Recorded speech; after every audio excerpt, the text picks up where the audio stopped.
It's June 14th, 1998, when Game 6 of the NBA Finals between Michael Jordan's Chicago Bulls and Karl Malone's Utah Jazz is underway. The Bulls lead the series 3-2, but this game is shaping up to be one of the toughest, with the Utah Jazz muzzling Scottie Pippen and making it very difficult for the Bulls. It's late in the fourth quarter, and the Jazz are leading the Bulls 86-85 with 10 seconds left. But who's got the ball? Michael Jordan, of course. He dashes in, leaves Byron Russell on the spot with a feint, and shoots. That day, the whole world was focused on the game, but others were looking at his feet, thinking that if that shot went in, the pair he was wearing on his feet, the new Air Jordan 14, would go down in legend. Were they right? Hi everyone, it's Arthur Birandi, and today I'm unveiling the secrets of the Air Jordan 14.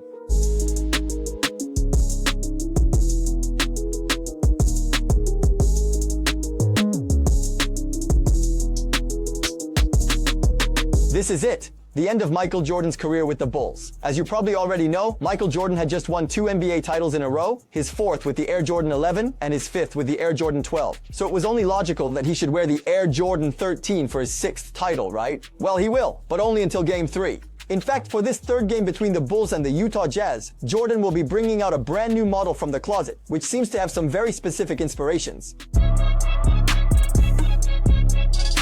For the Air Jordan 14, Tinker Hatfield is taking direct inspiration from one of Michael Jordan's passions we haven't yet mentioned, sports cars. We remember that he was inspired by a fighter plane for the Air Jordan 5, but this time he's decided to come down to earth. Tinker Hatfield was inspired by Jordan's newest acquisition for this pair, a Ferrari 550 Maranello. His idea was to evoke extreme speed with every part of this sneaker. The heel section was inspired by the Ferrari's tires. The side panels represented the leather interior of the car's seats. And finally, the Jumpman logo was designed in the same way as the Ferrari logo, with the shape of the shield, but also the colors of the Italian brand's iconic logo. Finally, the sole and overall shape of the sneaker were simply inspired by the shape of the car. But there was more to this pair than the Ferrari aesthetic. Tinker Hatfield also wanted it to have the comfort of a Ferrari. Low to the ground and aerodynamic, it also features zoom technology, as well as ventilation holes in the sole for incredible comfort at the time. In fact, the Jordan 14 is often praised for its technological innovations and considered one of the most comfortable Air Jordans on the market. Well, it's not a flawless sneaker either, as some say that the toe box can come off quite easily when worn often, and that the midsole teeth crease easily too. But every sneaker has its defaults, and that hasn't stopped the Jordan 14 from being one of the best sneakers of its era.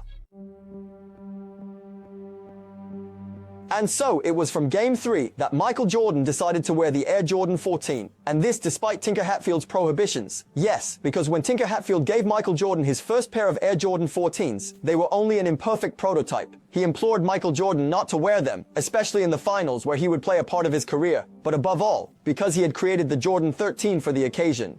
However, Michael Jordan didn't care about what anyone said and put them on his feet anyway. In my opinion, it was a risky move. Imagine if there had been a problem with the shoe. Imagine if it had injured him in the middle of the final. It already happened to many other pairs of Nike shoes, so it's possible. The risk was huge. But that wasn't the GOAT's problem, who had blind faith in Tinker Hatfield. Let's go back now to June 14th, 1998. As mentioned in the introduction, the match was very complicated for the Bulls, with a very solid Jazz team. With 10 seconds to go, the Utah Jazz are leading 86-85 and heading for Game 7. But when you've got the GOAT on your team, this kind of logical scenario rarely happens. That's why he grabs the ball, feints Byron Russell, and shoots with his secret precision. It's in. The Bulls lead 87-86 and timeout for the Jazz. At that time, many suspected it, but others didn't realize. But it was the last basket of Michael Jordan's Bulls career. Because yes, Utah would attempt one last basket in a panic, but the ball would bounce off the rim before suffering the Bulls' final defense of the 1997-1998 season. Michael Jordan and the Bulls are crowned champions for the 3rd time in a row, and Jordan wins his 6th NBA title. And that's why the Air Jordan 14 is so mythical. The day that commentator said, "If this is the last image we have of Michael Jordan in the NBA, how beautiful is it?" The Air Jordans were at his feet. On this video of him, jumping high into the air one last time to score the most important basket of his career.